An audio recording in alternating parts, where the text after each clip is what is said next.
In today's video, I'm going to be doing a 3D arrow build. I'm going to start out with Black Eagle PS26s.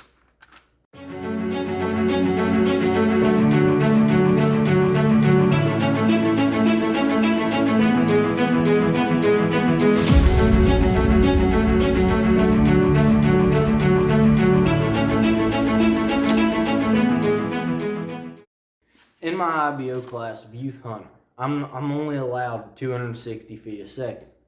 So I can shoot a large diameter arrow up to that speed limit. Then in my ASA class, it's known yardage only out to 30 yards. It's men's pins 30. So there's no reason not to shoot a big diameter arrow because only out to 30 yards, I don't have to worry about much wind drift. So like I said before, I'll be starting out with a Black Eagle PS26. I can't cut these down very far, only around like 29.5 inches, 29.25, somewhere in there. Then for components, I'm going to have Tac Driver 2.75s. Really like these vanes. They're very light, which I like. Then I have to have their inserts for my IBO class because it's Youth Hunter, and in IBO Hunter class, you got to have screw-in points. Then for the points, I'm shooting these 75 grain points that you can get them right off the Black Eagle website. They seem to be pretty good. They're 11/32 diameter. Then for Nocks, I have the Black Eagle standard Nocks. I like those. I like them better than the M Nocks because they're a little shorter. They also fit on my string better. Then the standard nock bushings. So that's the components and the arrows I'm going to start off with. So I think I forgot to mention earlier that these are 300 spine arrows. I believe they're 8.7 grains an inch. So not too heavy.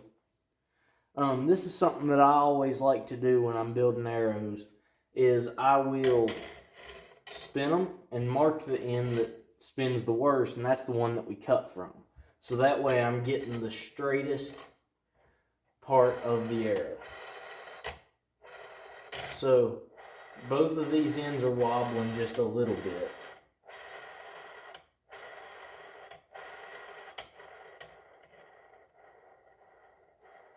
I feel like the front end is wobbling just a little bit more, so that's the end we'll cut from. So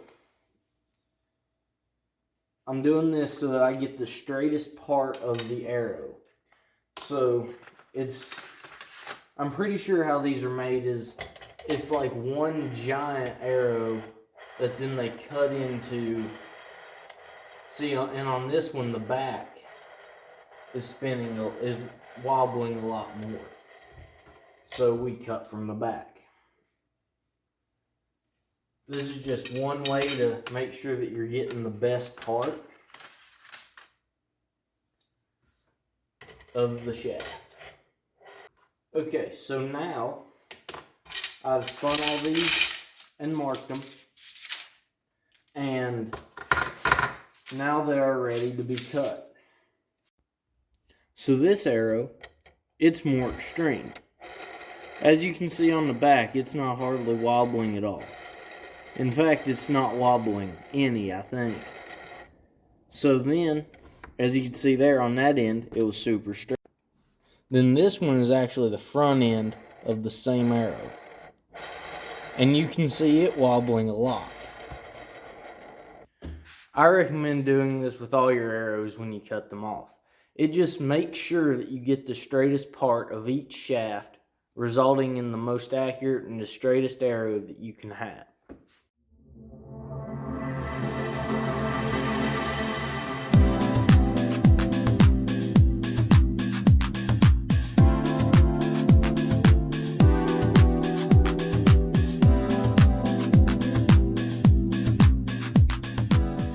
So now we're going to start cutting the arrows. So we've marked the ends that we're going to cut from. We're going to cut off 6 right now. So this is an arrow that I already have built and set up that I've been shooting, and I want these to be like it. So when I'm setting the arrow saw, this one's already set for these arrows. But when I'm setting the arrow saw, I want it to be the same length as that one. So I'll show you all that. So as y'all saw in that picture, the arrow saw is lined up with the front of the carbon of this arrow, which means that these others are going to be the same length.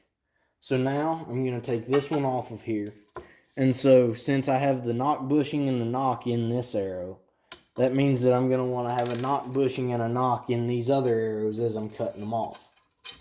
And as you can see on this one, this is the end that I spun and determined was the least straight.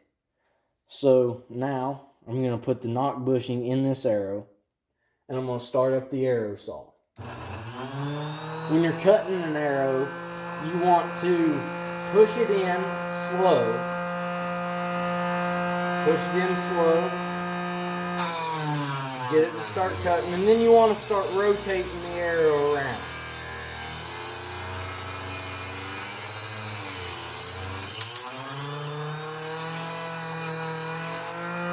Until it falls off. And now the arrow's cut.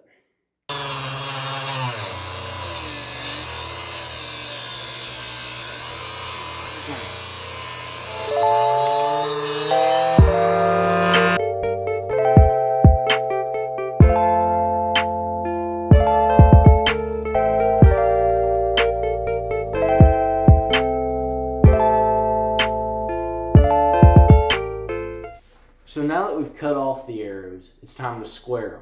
What squaring is it's basically sanding off the ends of the arrows.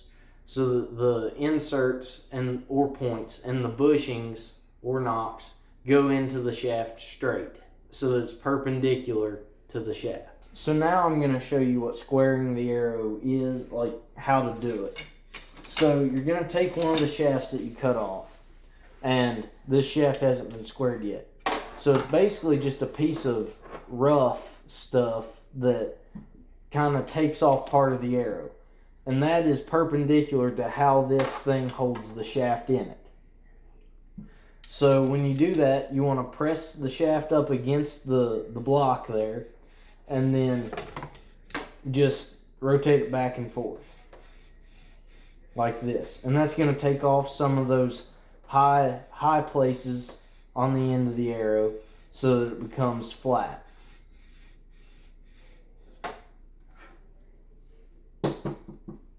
Then we're going to do the other end.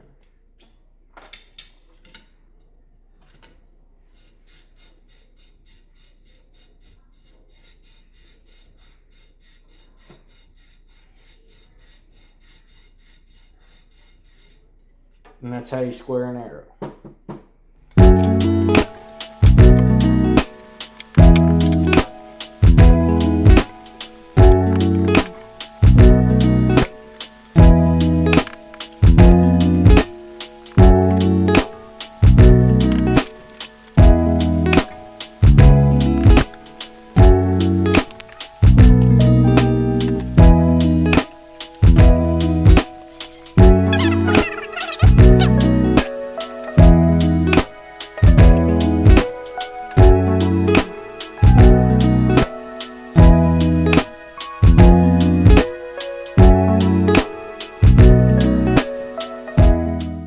So now I'm going to put the bushings in the arrows. So if you just put the bushing in with nothing to hold it, it'll just slide in and out. And you don't want that. So what we do is, this is just like a bread bag. You can do this with any kind of bag, Ziploc, Walmart, doesn't really matter.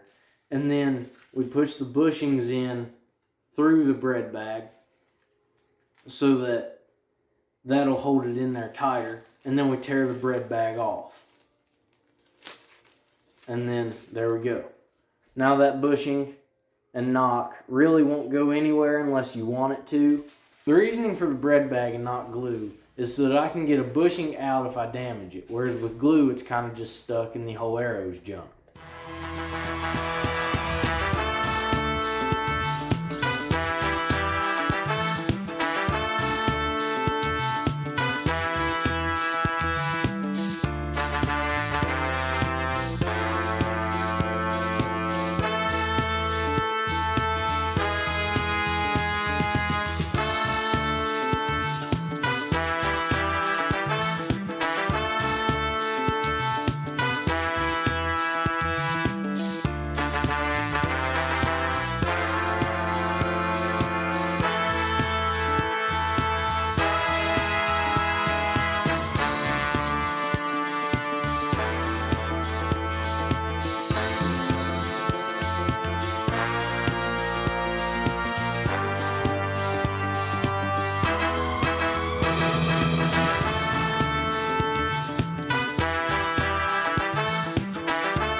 thank you all for watching my 3D arrow build.